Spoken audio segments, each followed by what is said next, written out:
तो जय हिंद सभी को। कैसे आप सभी? उम्मीद करते हैं कि बहुत ही बेहतर होंगे। आप देख रहे हैं एमके एग्जाम साथी और मैं हूं आपका दोस्त एमके सर।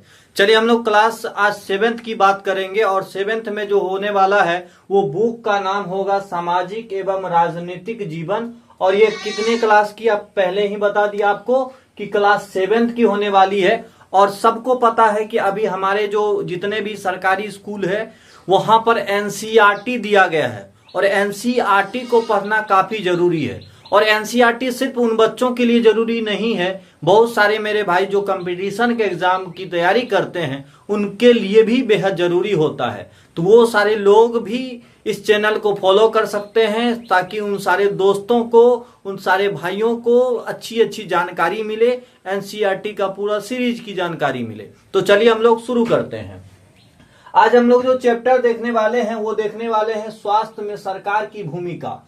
मतलब स्वास्थ्य सभी को पता होगा कि जो हम स्वस्थ रहते हैं, हमारी जब स्थिति अच्छी रहती है, चाहे वो मानसिक हो चाहे शारीरिक हो, चोट अथवा बीमारी नहीं होता है, तब हम अपने आप को स्वस्थ कहते हैं। और उनकी जो उनमें भूमिका सरकार की भी होती है।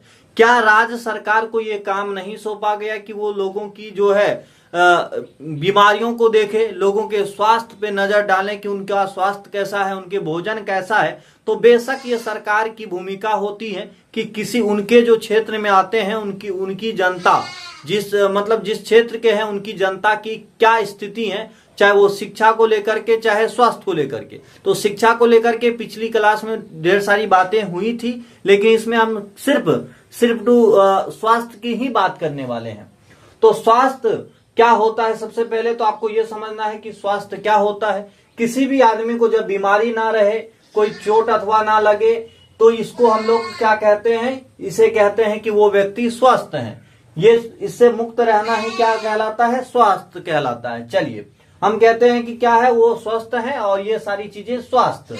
अच्छा, भारत में हर वर्ष ये सारी चीजें, तो भारत में हर वर्ष लगभग 30,000 नए डॉक्टर की जो है योग्यता प्राप्त करते हैं। आप मेरे दोस्त बताना जल्दी से कि क्या 30,000 कम है पूरे भारत के लिए? लेकिन फिर भी आप बताना, जब सरकारी अस्पताल आप जाते हो तो क्या आपको आपके जो मतलब आपके मन में चलता कि इतनी अच्छी इलाज होने चाहिए? क्या हो पाता है? क्या अगर सरकारी अस्पताल में इलाज अच्छा हो पाता तो लोग जो है निजी अस्पताल में जाते? क्या कारण है कि सरकारी अस्पताल में जो है इलाज नहीं हो पा रहा है? आप सारे लोग जो भी समझदार हैं, जो भी मेरे भाई हैं, हो सकता है कि मेरे से ज्यादा जानकार भी इस वीडियो को देख रहे हैं, तो जल्दी से ये सारी चीजें आप कमेंट में बता के जाइएगा क्या चीजें हैं यहाँ पर। तो मेरा क्या मानना है कि ये जो स्वास्थ्य की जो बातें कह रहे हैं कि बीमारी एवं चोट आदि से मुक्त रहना स्वास्थ्य है, तो स्वास्थ्य में बहुत सारी चीजें ऐड होती है। जैसे आपको अच्छा पानी होना चाहिए, स्वच्छ पानी होना चाहिए, सही वातावरण होना चाहिए। आगे चलकर हम लोग देखेंगे कि क्यों गरीब व्यक्ति के यहाँ बीमारी लगातार बनी रहती है, तो चीजों को समझेंगे यहाँ पर।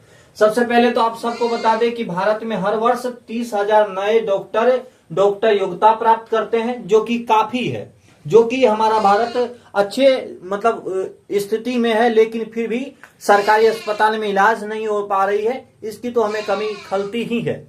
ठीक है, आगे आप बात करें कि सन 1750 ईस्वी में, सन 1950 में हमारे यहाँ 2717 अस्पताल थे। फिर जब हम 1991 की बात करते हैं तो 11,174 हो जाता है। वही हम लोग 2017 की बात करते हैं तो 23,583 अस्पताल हो जाते हैं।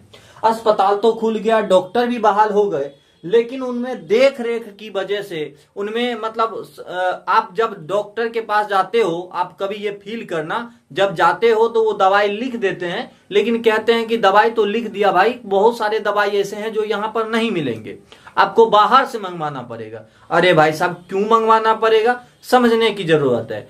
आप सबको आगे चल के बताएंगे कि ये सरकार का बाप का नहीं होता है, इसे हम जनता के टैक्स से चलाया जाता है, लेकिन फिर भी उसमें नहीं मिल पाती है अच्छी इलाज, अच्छे तरीके से इलाज नहीं हो पाती है। अच्छा, भारत दुनिया का तीसरा सबसे बड़ा दवा निर्यातक देश है। निर्यातक का क्या मतलब होता है? मतलब भारत जो तीसरे नंबर पे है जो दवा बना करके दूसरे देश को देता है। एक बात और बताऊं दोस्त, जब हमने गहराई तक इनको पढ़ा तो देखा कि बाहर से लोग यहाँ पर आते हैं इलाज कराने के लिए, लेकिन यहीं पर हम लोग खुद विफल हैं इस चीज में कि सारे जनता को अच्छे इलाज दे सके। चोट लगेगा आज, मतलब मान लीजिए किसी का कमर टूट ले तो अगले 10 दिन ओ करते रहेगा यहाँ पे। ठीक है, यहाँ पर देखिएगा स्वास्थ्य, देखिएगा स्वास्थ्य जो है, स्वास्थ्य अगर स्वास्थ्य को बांटे तो 2 भाग में बांट सकते हैं। स्वास्थ्य सेवा को यहाँ पर लगा दीजिएगा, स्वास्थ्य सेवाएं। स्वास्थ्य सेवाएं को अगर बांटना चाहे तो 2 भाग में बांट सकते हैं। एक हमारा हो जाएगा सार्वजनिक स्वास्थ्य सेवाएं और दूसरा हो जाएगा हमारा निजी स्वास्थ्य सेवाएं। अच्छा, सार्वजनिक क्या होता है? वही सरकारी अस्पताल, सरकारी जगह जहां पर हम सारे जनता को धर्म धर्म की बात तो अगर इससे पिछले वाले में कर चुके थे, मतलब सारे लोगों को, मतलब किसी को हर जगह, मतलब बिना पैसे के, लेकिन उसमें भी पैसा लिया जाता है, 1-2 रुपया आपसे कटाता है, तो वो क्या होता है हमारा सरकारी। सरकारी का कहने का, सार्वजनिक कहने का मतलब क्या होता है? सभी नागरिकों के लिए जो सेवाएं हैं उसको हम लोग सार्वजनिक कहते हैं। एक क्या होता है? निजी। इसके मालिक कौन होते हैं? क्या सरकार होते हैं? नहीं, इसके मालिक कोई निजी व्यक्ति ही होते हैं। निजी डॉक्टर होते हैं यहाँ पर, और अपने डॉक्टर अपने नाम में विशेषज्ञ लगा रखे होते हैं। कोई देखिएगा दांत का विशेषज्ञ होते हैं, तो कोई किडनी, मतलब यहाँ पर ब्रेन के बारे में बताते हैं, तो कोई कुछ करके, मतलब अपने जो जिसमें उसे ज्ञान है, जिसमें वो अच्छा इलाज कर पाते हैं, वो अपने बोर्ड पे लिखे रहते हैं। ठीक है, तो अपने विशेषज्ञ अपना जो है दुकान, मतलब दुकान क्या कहेंगे, अस्पताल खोल के रखे होते हैं, वो ऐसा जगह होता है। अच्छा जी, डॉक्टर के बारे में बहुत अच्छी बात है, डॉक्टर का भाषा नहीं समझ पाइएगा तो डॉक्टर, एक आदमी पूछ रहा था डॉक्टरवा से, मतलब किसी आदमी से ही, देखो तो डॉक्टर का लिख ले हवा, तो कहा कि कंपाउंडर पढ़ के बताया कि डॉक्टर लिखा है, हमने तो लूट लिया, तू हो लूट ले। तो कंपाउंडर ही बता दिया, अरे भाई तू लूट ले, लूटबे करता है यहाँ पे। चलिए आगे बढ़ते हैं। अब हम बात करते हैं गरीब के बीमारी में क्या क्या, बहुत सारा यहाँ पे व्हाट लगा रखे हैं, तो क्या मतलब रीजन है जब गरीब बीमार पड़ते हैं। तो एक तो भैया गरीबी इतना बड़का शराप है कि क्या ही बताएं। गरीबी वो दर्द है ना, जहां पर आदमी मोटिवेशन भी देगा तो कहेगा ये चुतिया गाली दे रहा है। यहाँ पे सही बात कह रहे हैं, थोड़े शब्द इधर उधर हो गए होंगे। यहाँ पर हो जाता है कि अगर कोई गरीब आदमी है ना, गरीब आदमी बढ़िया बातों कहेगा ना, तो आदमी को खराब लगता है। आज बात भी ओकरे सुनता है जिसके पास पैसा है। तो गरीब व्यक्ति, सबसे पहले तो गरीब होना ही बड़ा दुख की बात है। लेकिन गरीब कहा है, भगत सिंह ने बोले हैं कि गरीब होना पाप नहीं है, गरीब मर जाना पाप है। तो जो भी व्यक्ति गरीब हैं तो इससे दिक्कत नहीं होनी चाहिए, लेकिन आप गरीब मरिएगा नहीं यहाँ पर। तो गरीब के लिए बीमारी क्या है? क्या ये तोहफा है? क्या ये बहुत भयंकर चीज हो जाता है? सबसे पहले तो आपको बता दें कि गरीब और अमीर में फर्क क्या है। अमीर लोगों के कपड़े अलग होते हैं, गरीब लोगों के कपड़े अलग होते हैं। गरीब लोगों के यहाँ देखिएगा, वहां का बच्चा अलगे स्टाइल में रहता है, नाक से निकल रहेगा ऐसे, मतलब एकदम देखे ही होंगे। तो उसकी माँ एकदम बेचारी बिजी रहती है। तो बताइए, जब वो साफ सुथरा नहीं रहेगा, उसको बढ़िया पानी नहीं मिलेगा, बढ़िया वातावरण नहीं मिलेगा, क्या उसके यहाँ बीमारी नहीं होगा? उसके यहाँ बीमारी तो चलिए, बीमारी आइयो जाता है, बीमारी लगियो जाता है। बीमारी लगने के बाद सबसे बड़का टेंशन है। क्या टेंशन है भैया?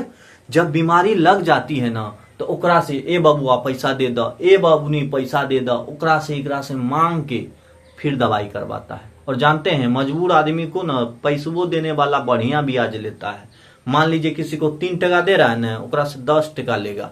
ठीक है, तो अगर गरीब की बात करें तो गरीब का बीमारी होना सबसे क्या है, सबसे मतलब दुख की बात हो जाता है। यहाँ पर कैसे भैया? ऋण लेके इलाज करते हैं, ऋण लेके यानी कि कर्जा लेके। अच्छा, एक बात और बता दे कि खाली ये गरीबे की बात नहीं है, खाली गरीबे ऐसा नहीं करता है। जो मिडिल क्लास के व्यक्ति हैं उसके यहाँ भी जब बीमारी आ जाती है मिडिल क्लास के व्यक्ति को, तो उसको भी कोई संपत्ति बेच के इलाज करना होता है या किसी से कर्जा लेके इलाज करना होता है। तो आपने समझा कि सबसे पहले तो गरीब लोगों को खाना वगैरह बढ़िया नहीं मिल पाएगा। दूसरी बात, अगर ये बीमार पड़ते हैं तो बहुत ही प्रॉब्लम की बात हो जाती है। चलिए इस अध्याय के अंत में बात करेंगे दो जगहों को लेकर के जो बहुत ही अपने आप में अच्छे काम किए, लेकिन अच्छे काम करने के बावजूद भी कुछ रह जाता है, उनकी भी बात करेंगे। हमारा एक राज्य है जिसका नाम है केरल।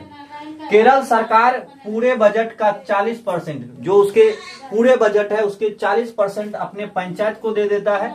पंचायत के शिक्षा, पंचायत के स्वास्थ्य, पंचायत में अच्छे पानी का व्यवस्था करने में ये 40% दे देता है। लेकिन फिर भी सोचिए, केरल में बढ़िया स्वास्थ्य सेवा नहीं हो पाया, कुछ लोग उससे अछूता रह गए, कुछ लोगों को नहीं मिल पाया। तो क्या हमारे बिहार में ऐसा हो पाता है भाई? बिहार के बारे में आप तो खुद कमेंट करिएगा। अब एक देश का नाम लेंगे जिसका नाम है कोस्टारिका। देश का क्या नाम है भाई? कोस्टारिका। कोस्टारिका क्या किया? सेना नहीं रखा। क्या नहीं रखा? सेना। सेना क्यों नहीं रखा भैया? सेना नहीं रखने से इसके बहुत सारे पैसे बच गए। ठीक है, जो सेना में खर्चा करता सब रुपया बच गया, और सेना में जो बच गया वो अपने जनता पे लगा के उसको मजबूत बना दिए। कहा कि अगर किकरो से लड़ाई होगा तुम्हें बांस से मारना यहाँ पे, ठीक है, तुम्हें पूरा फट्टा चलाना। अब क्या कर दिया? सेना नहीं रखा। जब सेना नहीं रखा तो जितना भी पैसा हुआ सब खर्च किसके पर किया? व्यक्तियों पर किया, और अपने देश के स्वास्थ्य, शिक्षा, सारे चीजों को बेहतर बना दिया। तो बताइएगा, ये पूरा चैप्टर आप लोगों का हो गया। बहुत कम ही टाइम लगा होगा। तो इसके साथ ही जय हिंद, मिलते हैं अगले क्लास में।